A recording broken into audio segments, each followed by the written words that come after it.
Welcome to my next big thing.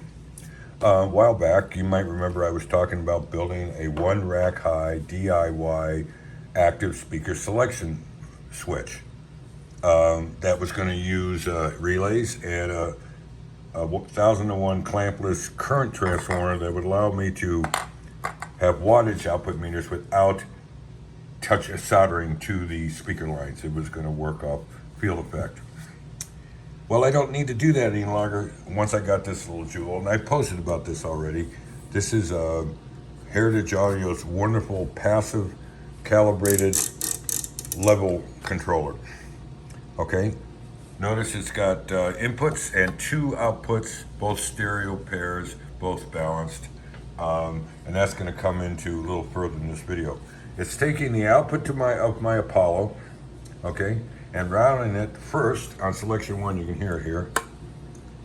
He's literally telling them that there were more votes in Detroit.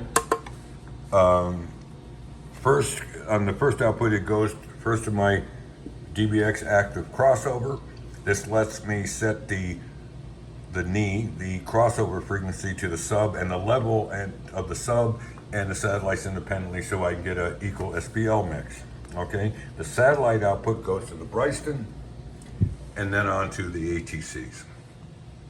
All right, cool. The second output, though, is why I no longer need the speaker switch. That's going to be routed to this little guy.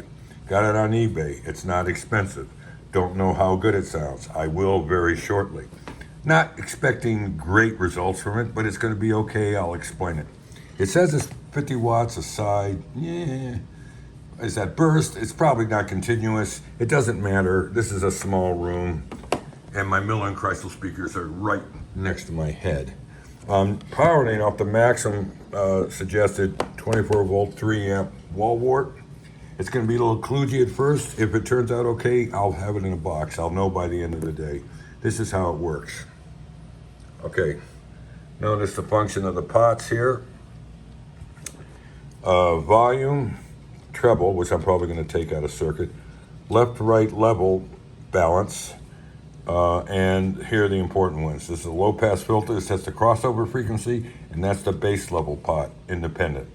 So, these are the two lines coming from this, and they're going to go into these guys, which are going to be glued together and connected into the inputs, right there.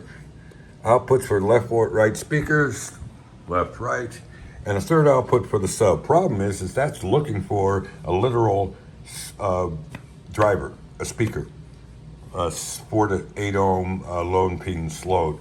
I can't use that for line output, so I bought one of these guys. You know what they are.